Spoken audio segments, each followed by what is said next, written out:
Assalamualaikum warahmatullahi wabarakatuh. Tuan-tuan tahu ataupun tidak, rupanya Samiri telah mencipta patung anak lembu yang menjadi seolah-olah hidup kerana kesan tapak kaki kuda Jibril. Ini memang pelik. Okay, Alhamdulillah kita bertemu lagi pagi ini, hari yang ke-16 Ramadan, dan insya-Allah pagi ini saya akan berkongsi sinopsis ringkas juzuk yang ke-16. Juzuk yang ke-16 mengandungi 3 surah, iaitu bahagian akhir surah Al-Kahfi, surah Maryam dan juga surah Taha. Pada bahagian akhir surah Al-Kahfi disebut pada bahagian akhir surah Al-Kahfi disebut sebelum berpisah, Khidir telah memberitahu kepada Musa hikmah tindakannya yang bertiga. Cuma saya nak share pada ayat yang ke-82 bagaimana Khidir disebut di sini. Dia kata apa? Dinding yang nak runtuh tu aku tegakkan milik dua anak yatim. Bawah tu ada terpendam harta peninggalan bapa mereka. Wa kana abuhuma salihah, dan bapa mereka dahulunya orang soleh. Jadi ulama tafsir mengatakan Allah menghantar Khidir dan juga Musa untuk menyelamatkan harta anak yatim tersebut kerana solehnya bapa dia. Jadi ini antara bukti menunjukkan kepada kita mesti jadi orang yang soleh. Kenapa solehnya kita akan memberi manfaat kepada anak, cucu, cicit dan sebagainya. Kemudian bahagian akhir surah Al-Kahfi juga cerita mengenai Dzulqarnain dan juga pengembaraan baginda. Habis. Kemudian surah Maryam. Surah Maryam ni daripada awalnya sehinggalah kepada ayat yang ke-58, Allah Ta'ala cerita kisah para Nabi, bermula dengan Nabi Zakaria dengan doa dia, Nabi Yahya, Maryam didatangi oleh Jibril, kemudian dia mengandung, melahirkan Isa alaihissalam, kemudian Isa bercakap ketika bayi. Itu kita boleh tengok pada ayat yang ke-30 sehinggalah ayat yang ke-35. Dan Allah Ta'ala jadikan aku penuh keberkatan di mana sahaja aku berada, dan diperintahkan aku untuk menunaikan solat dan juga zakat di mana selagi aku hidup. Nak cerita para Nabi pun kena solat. Jadi kalau ada ajaran-ajaran mengatakan bila sampai tahap tertentu tak payah solat, ini contoh mudah ajaran itu ajaran sesat. Dan sama juga ada cerita Nabi Ibrahim dengan ayah dia, dan dilihat di sini bagaimana Nabi Ibrahim selepas dia berkorban meninggalkan keluarga, tanah air kerana Allah. Dan Alhamdulillah oleh kerana pengorbanan baginda meninggalkan tanah air kerana agama, Allah Ta'ala ganti dengan keluarga yang lebih baik, iaitu anak-anak keturunan yang semuanya dalam kalangan para Nabi. Dan seterusnya bahagian akhir surah Maryam ni cerita peristiwa akhirat, dan Allah tidak mempunyai anak.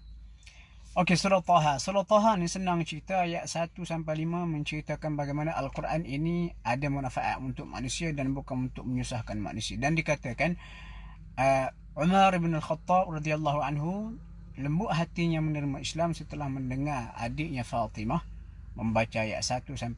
Tapi riwayat itu sebenarnya ada perbincangan lagi lah. Dan seterusnya tuan-tuan, mula daripada ayat 9 sampailah hampir sampai ayat 98. Banyak ni, banyak sungguh. Surah Taha cerita mengenai kisah Nabi Musa alaihissalam. Cuma antara yang menariknya, bila Nabi Musa first dapat wahyu pada ayat yang ke-12 ni, Allah Ta'ala mengarahkan Nabi Musa supaya membuka selipar dia ketika berada di lembah suci Tua. Jadi ulama tafsir bincang kenapa Allah Ta'ala suruh Nabi Musa buka selipar ni. Antara hikmahnya kerana selipar Nabi Musa pada masa itu diperbuat daripada kulit yang ada najis. Lalu demi untuk menjaga kesucian lembah suci Tua, Allah Ta'ala suruh Musa alaihissalam buka kasut dia. Dan Rasulullah sendiri pun tuan-tuan, ada antara sunnah baginda yang kita mungkin tak tahu adalah solat dengan memakai kasut. Tapi ada perbincangan banyak lebar lah. Kemudian baginda dilantik sebagai Rasul. Cuma saya nak menarik perhatian pada ayat yang ke-17, bila baginda bertemu dengan Allah, Allah kata apa? Wa ma tilka bi yaminika ya Musa. Apa yang berada di tangan kananmu wahai Musa? Musa ditanya satu soalan, tapi jawapan Musa kalau kita tengok pada ayat yang ke-18 ini panjang sungguh. Antara hikmahnya dua perkara. Satu, Allah Ta'ala tanya secara spesifik apa di tangan kananmu. Ini menunjukkan Musa ni seorang yang sentiasa bertangan kanan. Dan ini antara sunnah, kita boleh katakan sunnah para nabi. Satu. Kemudian Musa menjawab dengan panjang lebar. Sebab apa? Musa nak lama dengan Allah Ta'ala. Sebab bukan semua orang dapat peluang seperti ini, lama ataupun bertemu dengan Allah Subhanahu Wa Ta'ala seperti Nabi Musa.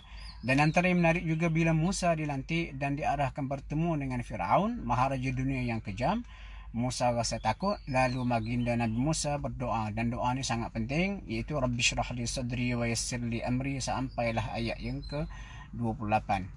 Dan kerana berkat doa ini, baginda boleh menjalankan perintah Allah itu dengan jaya. Sama juga satu lagi yang cukup menarik, ayat yang ke-42 44. Bila Musa dan Harun diarahkan untuk bertemu dengan Firaun, baginda berdua diarahkan Allah menggunakan bahasa yang baik. Allah kata faqula lahu qawlan layyina, gunakan bahasa yang baik. Jadi sebenarnya tuan-tuan, guna bahasa yang kasar, sentap-sentap, sebenarnya tak banyak manfaat. Allah Ta'ala tahu Musa akan berhadapan dengan orang tak berapa nak elok perangai dia. Lalu Allah Ta'ala suruh gunakan bahasa yang lembut. Kenapa? Ia lebih membekas pada jiwa. Seterusnya cerita Nabi Musa, mula daripada ayat yang ke-83 sampailah akhir cerita baginda, kisah Bani Israel telah disesatkan oleh Samiri. Nabi Musa tinggal Bani Israel, naik ke Gunung Tur Sinai, bermunajat, dan ditinggalkan tampuk pemerintahan kepada Nabi Harun. Tetapi Nabi Harun tidak dapat mengawal Bani Israel yang telah dihasut oleh Samiri. Samiri dia ambil patung anak lembu daripada barang kemas orang Mesir yang mereka curi dan gelapkan.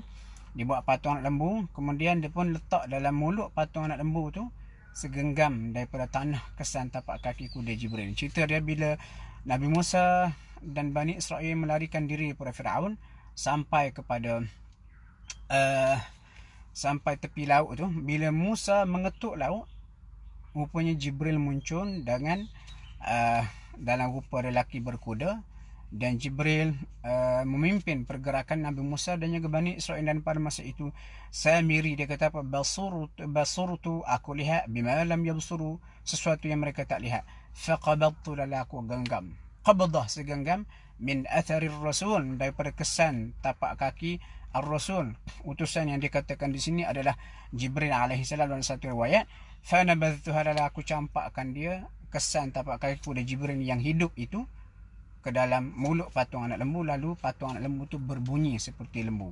Dan ini antara contoh benda-benda sesat yang telah dilakukan oleh Samiri, yang telah menyebabkan sesatnya Bani Israel. Dan seterusnya tuan-tuan, lepas tu cerita mengenai Nabi Adam alaihi salam dan surah Taha, mulai pada ayat 115 sampailah ayat 123. Dan pokok yang dikatakan dimakan oleh Adam dalam syurga dikatakan pokok khuldi. Sebenarnya tuan-tuan, ayat 120 ni, pokok khuldi ni Allah Ta'ala tak pernah namakan pokok itu sebagai pokok khuldi. Tetapi nama khuldi itu adalah nama yang dicipta oleh Iblis untuk menipu Adam. Dia kata, hal adulluka, nak dah aku tunjuk kepada kamu, ala syajaratil khuldi, kepada pokok yang kekal. Maksud, kalau kamu makan buah ni, kamu akan kekal dalam syurga dan kamu akan jadi malaikat. Rupanya nama palsu ini adalah nama ciptaan Iblis. Dan kita dapati banyak juga sekarang kunci-kunci Iblis di seluruh dunia mencipta berbagai nama atas produk-produk palsu untuk menyesatkan Adam. Waliyadzubillah. Dan akhir sekali tuan-tuan, bahagian akhir surah Taha ini saya nak tarik kepada ayat 132, bagaimana Allah Ta'ala suruh Nabi menyuruh keluarga baginda bersolat dan sabar atas solat. Dan kita kena sentiasa mendidik anak-anak kita untuk mendirikan solat. Dan Allah Ta'ala sebut pada akhir ayat 132, la nas'aluka rizqan nahnu narzuquk. Jangan kamu ingat bila kamu solat, aku perlukan solat kamu. Allah sebagai Tuhan tak perlukan ibadat kita. Kita perlukan Allah, kerana Allah bagi rezeki. Dan antara yang difaham oleh para ulama, antara satu dosa yang sangat Allah Ta'ala murkai adalah orang yang sibuk bekerja sehingga tak solat. Kenapa orang yang terlalu sibuk bekerja sehingga lupa solat? Sebenarnya dia bertukar Tuhan. Dia ingat kerja dia, majikan dia adalah Tuhan. Waliyadzubillah. Itu lalu lebih kurang isi kandungan juzuk yang ke-16. Mudah-mudahan kita dapat manfaat dan bertambah semangat pada kita untuk mendalami Al-Quran. Dan insya-Allah kita jumpa besok. untuk ulasan juzuk yang ke-17. Assalamualaikum warahmatullahi